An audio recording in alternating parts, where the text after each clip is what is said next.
All right, guys, it looks like both campuses are there. We are going to pick up with the last lecture that we're going to have here. I broke it up. It's really still part of the Age of Jefferson. All I did was break the Age of Jefferson into 2 lectures because it was just a little easier that way for me to get that done. So what we're going to look at today and probably tomorrow is the War of 1812 and the rise of a new nationalism. And then we got our exam next week, so we ought to be in pretty good shape with this. Several of you have contacted me that you were going to be at an FFA event of some sort on the day of the test. If that's the case, just set it up with your proctor on your campus, and they can schedule a time for you to take the test. What day is the test? I've got to look at a week from, what did I say? Next Monday, guys? Is that what I said, or next Wednesday?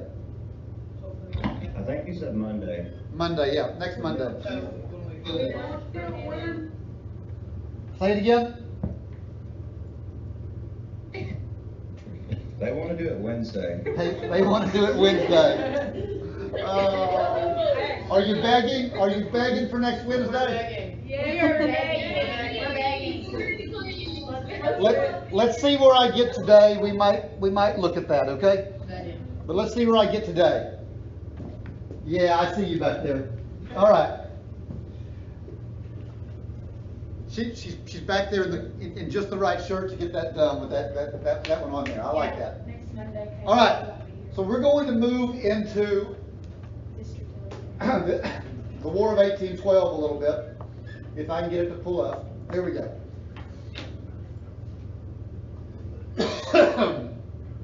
And again, this is still part of the Age of Jefferson. This is still part of this this time period that you can feel Thomas Jefferson all the way through.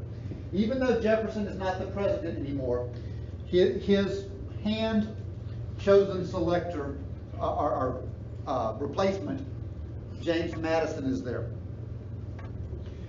Kind of to get us back on where we're going. This is a repeat of what we did last time. But those war hawks had come to power. These young, westernized aristocrats, particularly led by Henry Clay of Kentucky and John C. Calhoun of South Carolina. These guys want to go to war badly, and they've got a legitimate reason to want to go to war. Let's not forget that England has been putting, or has been funneling guns to the Indians and encouraging them to attack the western settlements. They've also been impressing soldiers from the east. So there's a lot of people that are really pushing for this. Mostly Southerners and Westerners. People in the north and the east are not nearly as excited about going to war because, frankly, if you go to war against the greatest naval power in the world, it's going to be the people in the north and the east that are going to get hammered. Okay? They know that's where the Navy's going to land. So this guy, Henry Clay, was elected Speaker of the House of Representatives. He was only 29 years old when he was elected Speaker of the House, the youngest man ever elected to that position. Pretty impressive if you think about it. 29 years old, and he's the 3rd most powerful person in the country. Some would argue the 2nd. Some would argue he's even more powerful than the Vice President.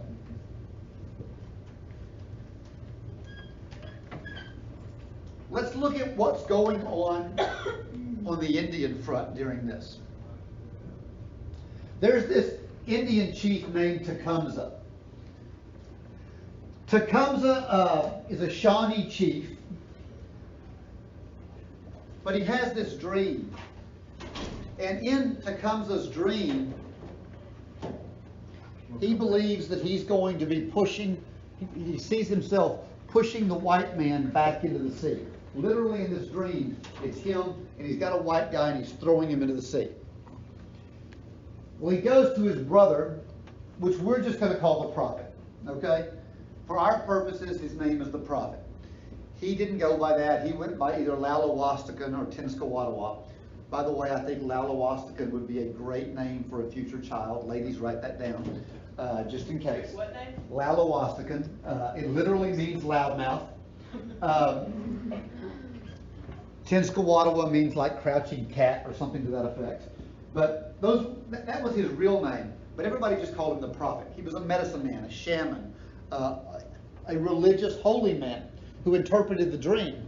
And he told his brother that what this dream meant is that you are supposed to be the person that unites the Indian tribes, defeats the white man, and the pushing him back into the sea is returning him back to the seas where he came from. So Tecumseh ends up uniting these tribes. He calls it the Red Stick Confederacy. Mostly Shawnee tribes, but not all.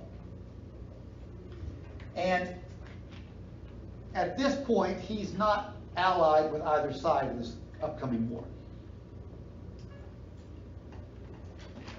But he tells the Americans to get out of Shawnee land, get off that western part of the United States, get out of there. Basically, it's the area around the Great Lakes. Ohio River Valley up into the Great Lakes.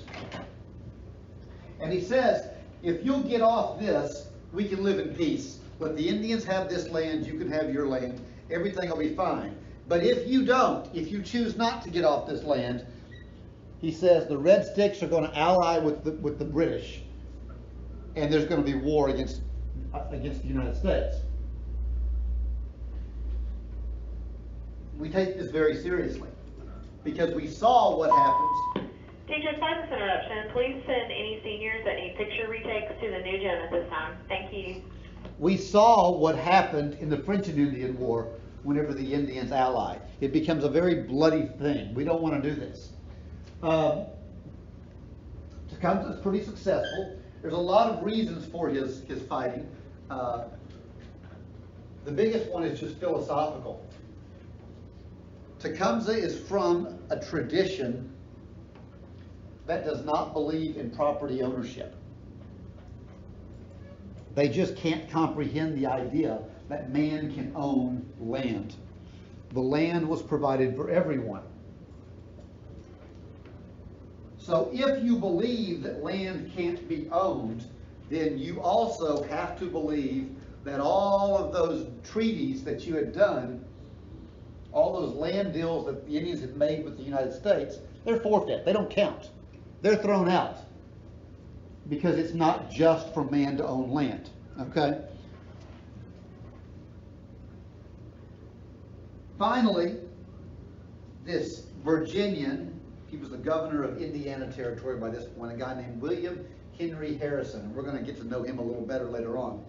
William Henry Harrison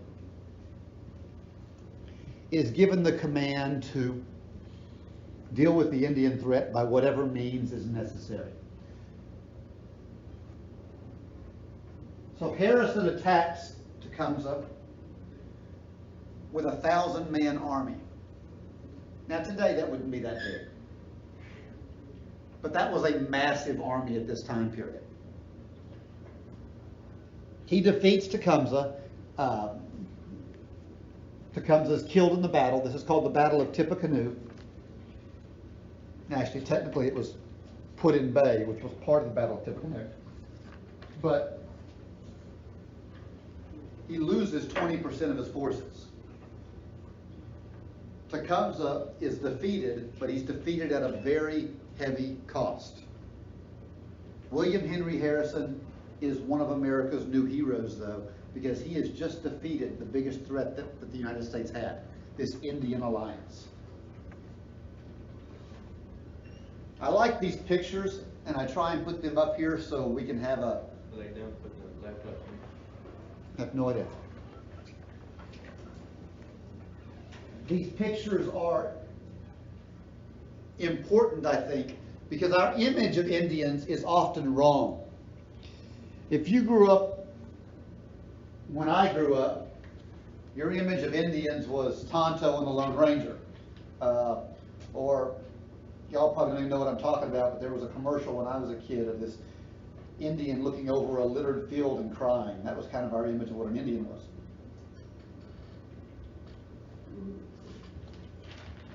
And Hollywood has always kind of painted Indians as this savage. Even a noble savage, but a savage all the same. But look at these. If you look at that picture of Tecumseh, that's not at all what we imagine Indian to look like. He's not wearing the loincloth. He's not wearing the big headdress. He's not wearing any of that kind of stuff.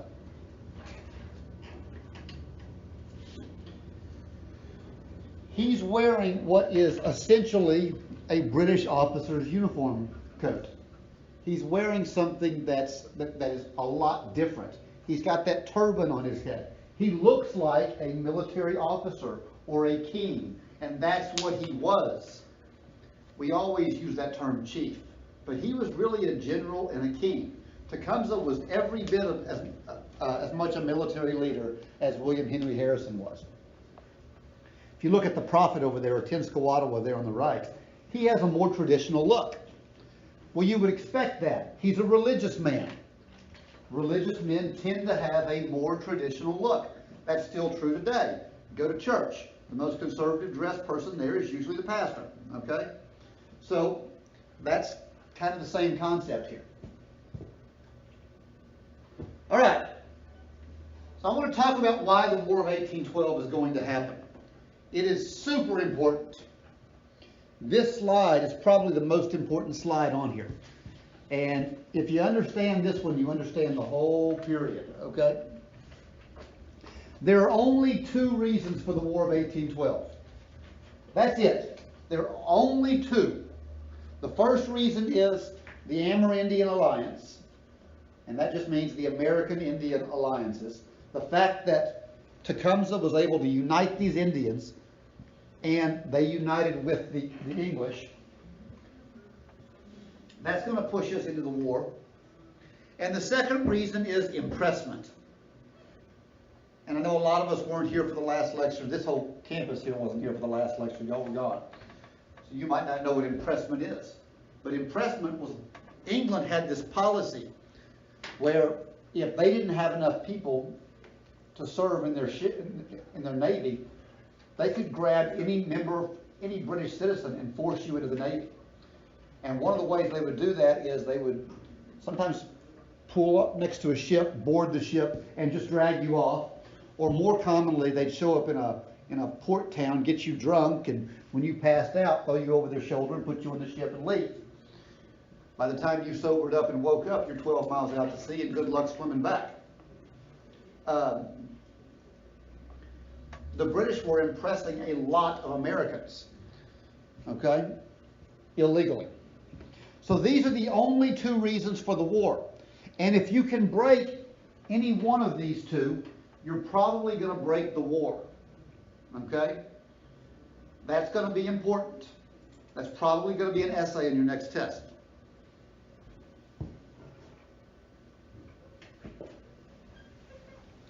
Why else might we have been pushed into this war? While there are only two reasons, there are other factors that are there. Like the fact that our nation was so sectionally divided. The War of 1812 ranks with the Vietnam War as one of the worst fought wars in American history. And what I mean by that is, it was a war that Americans weren't behind. It was a war that the politicians pushed us into, while the average American wasn't really sold on the idea. The nation is very, very divided. I would argue that we were legitimately three different nations at this time. We were a northeastern nation of shipbuilders and traders. We were a southern nation of plantation owners, and we were a western nation of agrarian farmers. We were three separate nations with three separate ideas. And the civilized, I'm losing my voice, guys, pardon me. The civilized, settled Northeast is less willing to go to war than the South and West. And again, we've been over this a few times, and I keep harping on it. But it's because they're the ones that are going to pay the price. If the British Navy is going to attack, that's where they're going to attack. The Southerners and Westerners were very much expansionists. They want to go to war. with England and with the Indians. Why? Well, they want Canada, that's still English, and they want all that Indian land out west. And guys like William Henry Harrison, they just want to civilize the Indians. Now, if you don't know what civilize means, technically it means to adopt Western culture or to adopt city life and jobs, but that's not what he meant. When he said that he wants to civilize the Indians, he meant he wants to make them like us. He wants to make them like the Europeans, like the white man was. He wants them to adopt white customs, white religion, white clothing, owning property, slavery. He wants them to adopt all those civilized ideas, some of which we wouldn't call civilized today. So we are very, very divided. Again, I would draw a comparison between 1812 and 1960 with the Vietnam War. Very, very divided.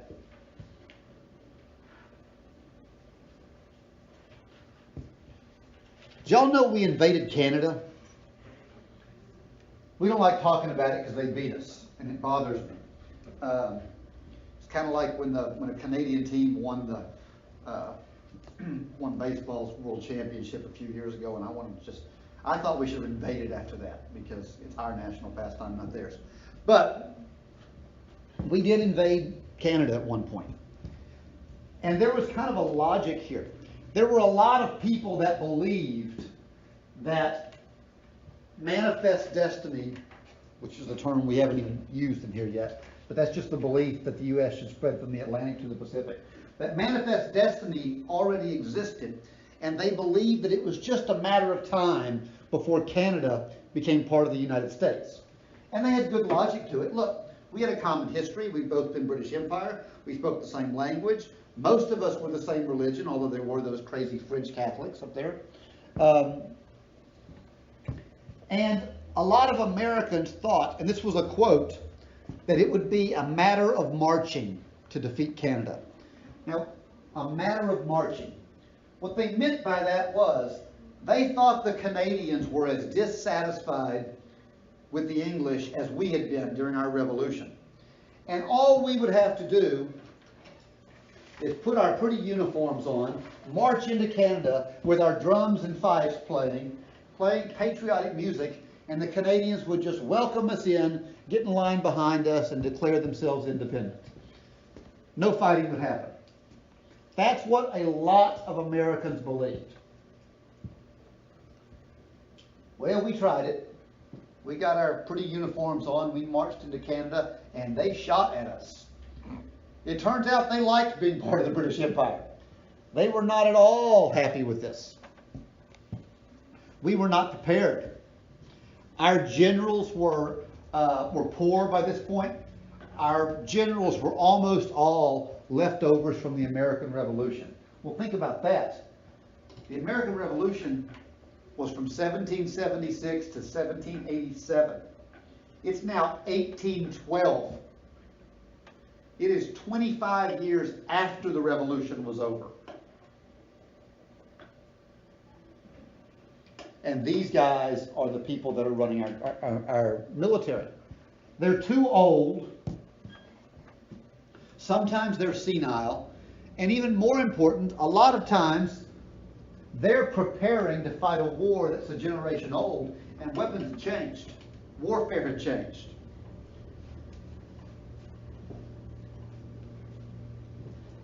I've mentioned before that I'm an old Marine. One of the dangers that we always worried about in the Marine Corps was, are we training for the last war instead of the next war? That's what these guys were doing. They were training for the last war. We had a chance. If we would have taken all of our forces and marched into Montreal all at one time and captured Montreal, we might have been able to win this war. But we decided to get fancy, because remember, we didn't think there was going to be any fighting. We were just going to march in, they were going to join us. So instead, we made a three-pronged attack. We divided our army into three, never a good idea. And we attacked at Detroit, at Niagara, and Lake Champlain. And we lost all 3 battles. We didn't have enough people. To make matters worse, Isaac Brock, a British naval commander, ended up taking over the Great Lakes. He took control of the Great Lakes from us. We had one big fortress there in what's today Michigan. Anybody want to try and say that name? I always laugh at it. Nobody? Oh, y'all are no fun. It's Fort Michilimackinac. Also, by the way, a great name for a child if y'all are looking for one. So we have Lalawastican, Kinskawattawa, and Michilimackinac. Y'all got them all? Nobody lets me name anything at home. I wonder why. I'm expecting my grandbaby any day now, and my son won't let me name him either. So, all right. So they capture Michilimackinac. They take command of the Great Lakes, and honestly, the U.S. is in trouble. We're surrounded on the north by Canada. We can't get in the Great Lakes because the British Navy's got it. We can't control the seas because the British Navy's got that. And at this point, we still have Spain on our western coast. It's not looking good. On this map, if you look it up here, I stole this map from somewhere. So no, you can't win $100 here. I don't care what the map says. I just stole a map. But those 3 stars that are up there, that's the 3 places that we attacked, okay? And I put them up there so you can see how far apart they are. There's no way those places could reinforce each other, okay? I keep hitting that button hoping to win $100. It's not working out.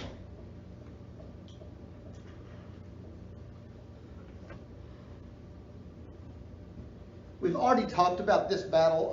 I mentioned to you with Tecumseh earlier, but the Battle of Thames,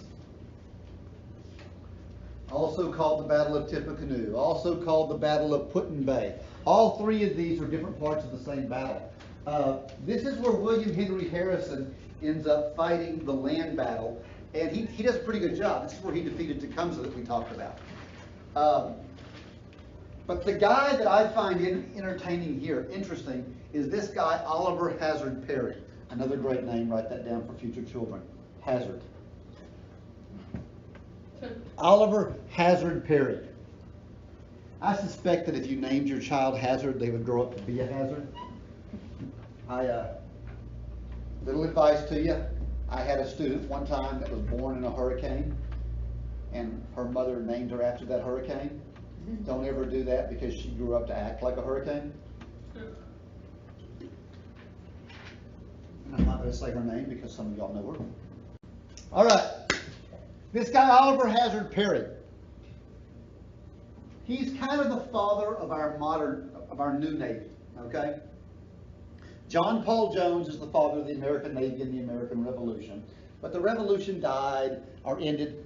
Most of our ships were destroyed. We got to build a new Navy. So this guy, Oliver Hazard Perry, does an interesting thing. He learned from history. He was a great student of particularly Roman history. And if you know your Roman history, the Romans were the masters of land battles, while the Carthaginians or Phoenicians were the masters at sea, and they were constantly fighting each other. And the way the Romans finally won the day was they captured a Phoenician ship or a Carthaginian ship, and they took it apart to its smallest parts and figured out how to build them and reverse engineered and built themselves a whole fleet of ships on the model of the Carthaginian ship. But they added something called a boarding bridge, which was this long ramp on the front. And the reason they did this is because they knew that they weren't as good sailors as the Phoenicians, but instead of trying to sink them at sea, they would just aim their ship at it and they would run into it, so that ramp went over the top of the other ship, and their soldiers would run over the ramp and they just turn it into a land battle at sea. They'd fight with swords. Well, This guy, Oliver Hazard Perry, knew that story, and he captured a single British ship and does the same thing. He reverse engineers it, and he builds a fleet of ships in the Great Lakes on the British model, but he builds them with these fording ramps. So again, instead of trying to fight the British at sea where it's hard, we would just run into them and turn it into a land battle. And it's pretty effective. These two great victories, Oliver Hazard Perry and William Henry Harrison, re-energizes Americans. And suddenly, more Americans are supporting the war effort. Nothing wins like winning, okay? As long as you're winning, people will be behind your war effort. Back to my Dallas Cowboys metaphor, you know. Everybody loves the Cowboys when they're winning. Well, same thing here. Everybody loves your military when they're winning. These are our two heroes that we were talking about. That is William Henry Harrison on the left. There's a little later picture. That's when he runs for president later on. And on the right is Oliver Hazard Perry. Perry did not survive the War of 1812.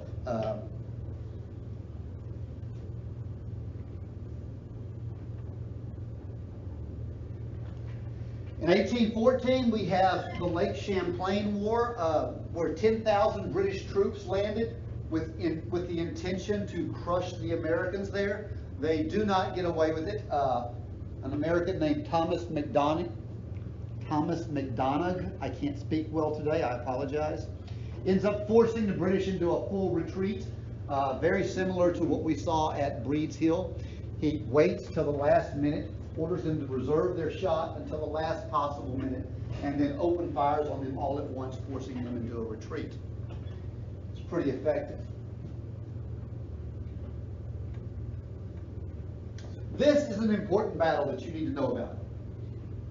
The Lake Champlain battle, I don't think that's going to end up on your test, but the Battle of Washington probably will.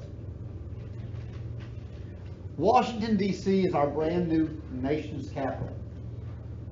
Remember, it didn't get built until Adams was president and Jefferson was the first one to be inaugurated. So we're only on our third president in D.C. We are a brand new nation. But in August of 1814, British troops land in the Chesapeake Bay. They're under the command of General Robert Ross. Robert Ross is a highly decorated Navy veteran. And they land actually in Maryland, near Baltimore. They end up defeating the Americans at a place called Bladensburg, the Battle of Bladensburg. About 6,000 Americans end up fleeing from the battle, most of which fled into D.C. And the president is notified that the British are very close. President Madison does something that to me is heroic and probably a little stupid. Madison decides to personally lead troops out to inspect the damage. So he gets on a horse and he leads a battalion of American soldiers out to inspect the damage. Now, some people will say that this is the last time an American president led troops into battle. I would say that he's not leading troops into battle, he's leading troops to inspect. Washington was actually the last, but different historians will say different things. While he's out inspecting, he had ordered his wife, Dolly Madison. By the way, you want to talk about a tough chick. Dolly Madison is awesome. She had served as First Lady to Thomas Jefferson because his wife was dead. Now she's serving as First Lady to President James Madison. Dolly was ordered by her husband to flee because the British were on their way in. So when her husband left, instead of fleeing immediately, Dolly decides that she has some responsibilities. And she saves this famous painting. This is the Stuart painting of George Washington. And according to legend, she took a penknife and cut it out of the frame, and rolled it up and snuck it out of the White House with her. She also probably saved the original copies of the Declaration of Independence and the Constitution, and a bunch of silverware in China. Now, people always laugh, why is this lady trying to save her silverware in China? Well, it turned out she sold to China to get money to buy bullets for the Continental Army, and she melted down the silverware to be bullets. So she's actually thinking about, what do our troops need? According to legend, Dolly Madison was exiting out the back door. Her slaves were ushering her out into a wagon to escape as Robert Ross was coming in the front door. Okay? If that's the case, this is a heroic lady. And I have no reason to believe it's not the case.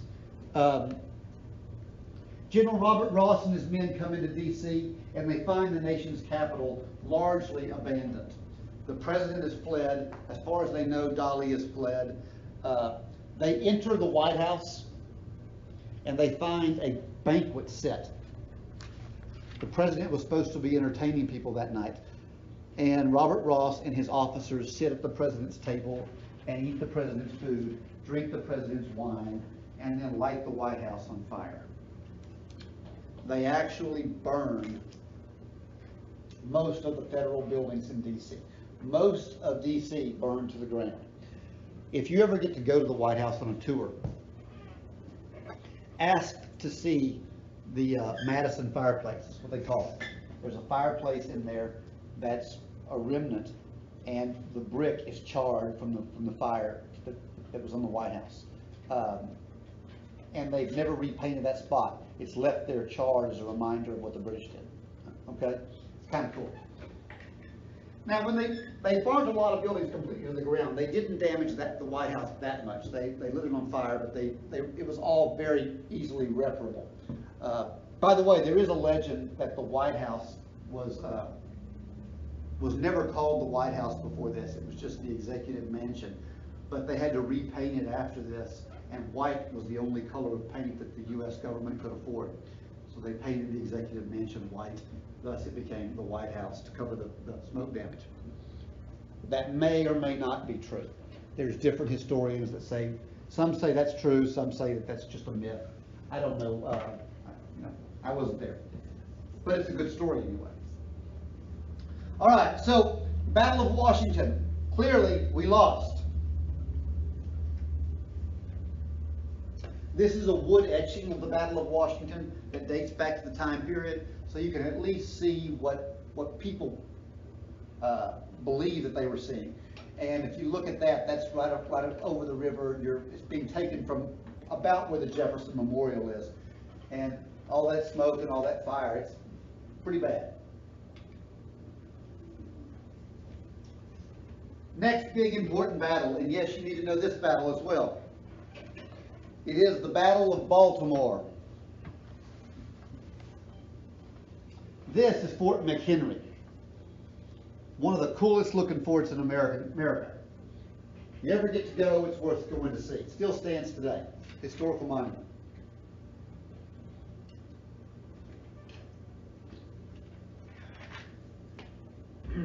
Pardon me, I just keep losing my voice. I've got to have a drink. The British are coming in, and they're attacking this fort that's essential to hold. Robert Ross, again, the same guy that burned Washington, is there. And out in the harbor, and you can see the harbor from there, there is a British warship. And there's a young lawyer on board named Francis Scott Key. Francis Scott Key was negotiating with the British for a prisoner exchange. This is not uncommon in warfare. We have important prisoners, they have important prisoners, and they're negotiating for, how many prisoners can I get back for this guy? But the whole night he's on this ship, he's watching this fort. And all he's watching for is the flag. And what he's expecting is the British to win the day. And he expects that as dawn is going to rise, he'll look out there and he'll see the British flag flying over Fort McHenry. Especially after the bombs stop going off. Well, dawn rises, the sun comes up, and he looks out and he sees that the Americans have won the day. Oh, glorious flying. The American flag is still flying. And he wrote a story about it. Now, it was originally a poem, the Star-Spangled Banner. When you sing the national anthem, the Star-Spangled Banner, you were literally singing about the Battle of Baltimore. Okay? When they say the rocket's red glare, bombs bursting in air, that's what was happening. The British had just invented a brand new weapon. It's called a Bangalore rocket. Now, here's the deal. It was more like a firework than anything else. It didn't really do a lot of damage, but it created a lot of confusion with all the lights and the noises. So when they talk rockets, red glare, bombs bursting in air, that's what they're talking about. That becomes the national anthem a little later on.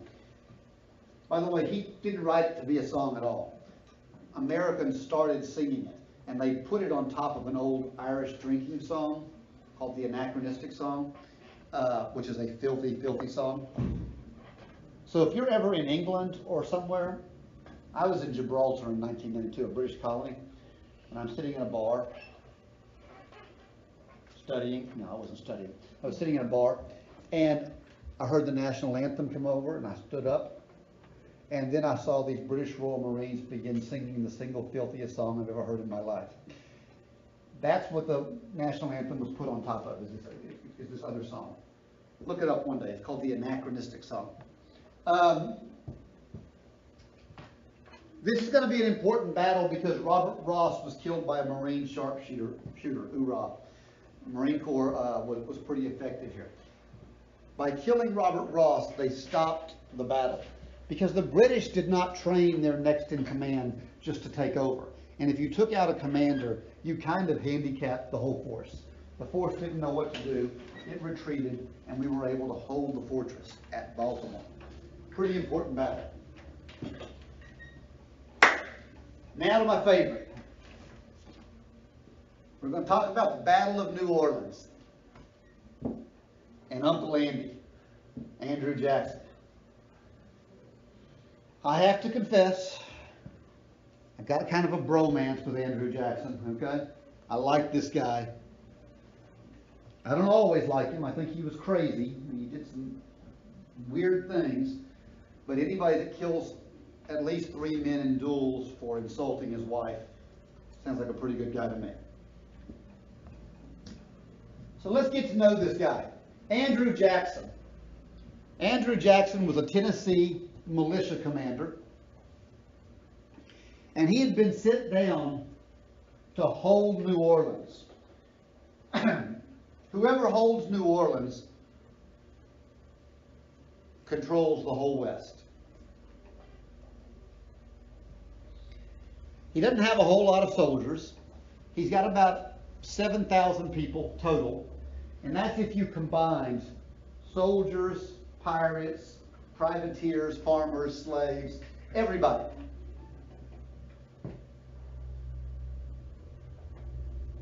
$7,000. And he's about to face off against General Sir Edward Packingham. What a great name.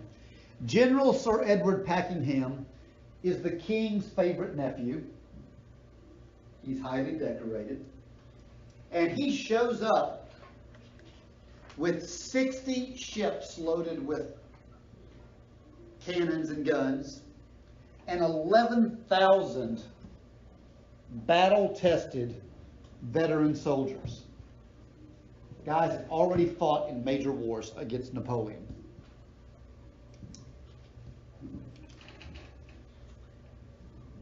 And Jackson has to fight these guys. Well, how do you fight a battle like this? Well, remember, Jackson is just a Tennessee militiaman. He's a backwoods boy. But he absolutely hates the British. You ever pull out, look at your $20 bill? If you got one, you can pull it out and look at it if you want. There's a scar on Andrew Jackson's cheek right there. It's because when he was a boy of about 6, he was struck across the face with a British officer's sword while he was trying to defend his mother. He was 6? When he was 6. While he was trying to defend his mother from being raped by this soldier. So he doesn't have much love for the British. Okay?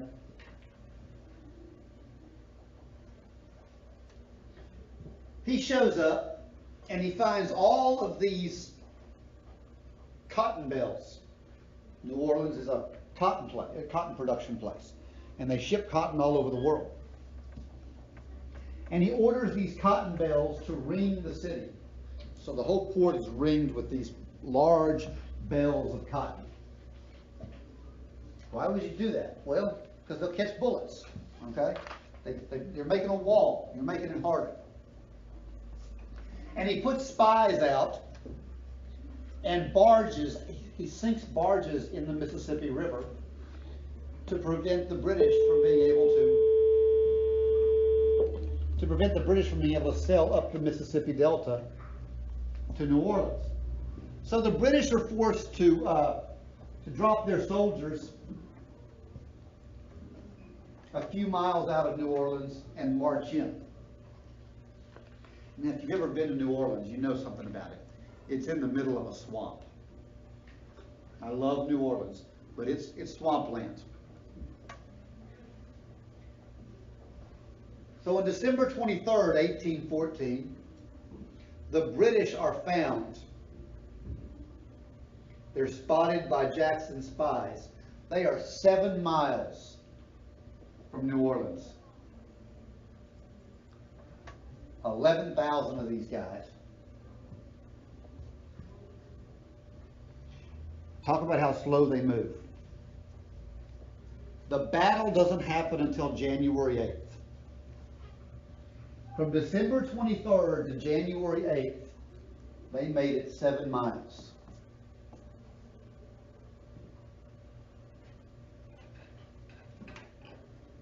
You know, in the Marine Corps, we tried to march 4 miles an hour. They made it 7 miles in a couple of weeks. It's tough to move in those big swamps. Think they might be tired when they get there? Oh yeah, real tired. In the meantime, the Americans have been resting every night, and they're waiting. The battle begins. The battle lasts 1 hour. 1 whole hour. And look at those numbers. The British lose 2,000 people. The Americans lose 71. Is that pretty lopsided? That's big time lopsided. Turns out one of those 2,000 casualties was Sir Edward Packenham. And as we've seen before, when your officers collapse, everything collapses. They're forced to surrender. By the way, this is my favorite story. Out of this whole semester, my favorite story is right here. Andrew Jackson is brought the body of Edward Packenham. And they said, "Sir, what do we do with the general?" And Jackson says that we should return it to his family. Now, do y'all remember who his family is? He's the favorite nephew of the King of England. Jackson returns it.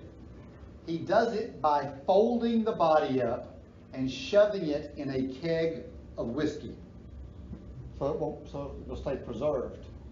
And he ships it back to the king. Now, we're yet to get to my favorite part. He included a note. And some of you will find this funny and some of you won't get it. I find it hilarious. The note said, Herein lies Sir Edward Packingham, returned to you in better spirits than you sent him to me. I love it. I love it. Apparently it was really good whiskey. Anybody that'll fold up a body and ship it back to the king is kind of cool in my book. It turns out that this was a completely unnecessary battle. Why was it an unnecessary battle? Well, it turned out we had already signed a peace treaty with England, but word had not gotten back yet that the peace treaty was signed. So this battle happens after the war was over. So these 2,000 people died for nothing. But Andrew Jackson becomes the most popular man in America. Here's a picture from the time period to kind of give you an idea, and you can see where they're standing behind the cotton bales up there. All right, so the Peace of Ghent. The peace treaty is negotiated in Ghent, Belgium. I don't know why, but we met in Belgium as a neutral country. And frankly, both sides were just sick of fighting. There wasn't a clear victor. England won most of the battles. They burned our capital. But we killed a couple of their key people. And at the end of the day, we had the last big victory. But honestly, both sides just wanted to end this Second American Revolution. So on December 24th, Christmas Eve of 1814, a peace treaty is signed. And we go back to what we call status quo ante bellum. Make a note to yourself somewhere.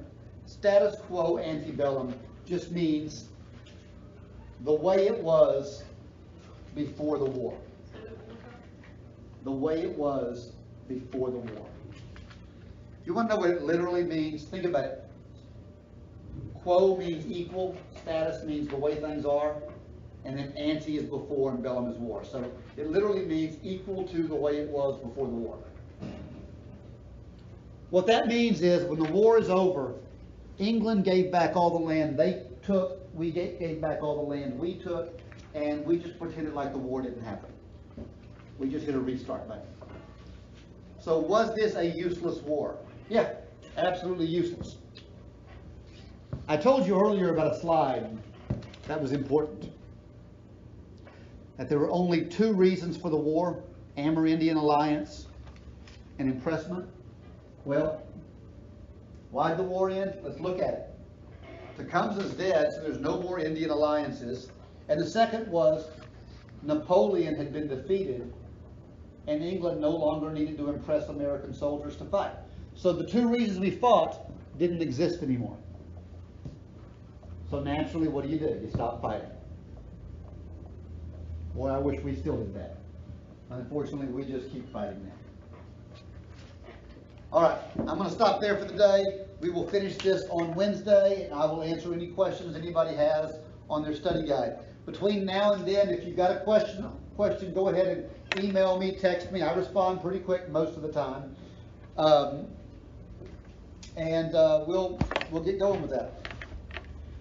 And y'all try to talk me into moving the test to next Wednesday instead of Monday. If I move the test to next Wednesday, we still have to start new material Monday. Is that okay with y'all? Sounds good. All right, we can move the test to next Wednesday, but we will lecture over new material Monday. I'll see you guys later. Have a good day.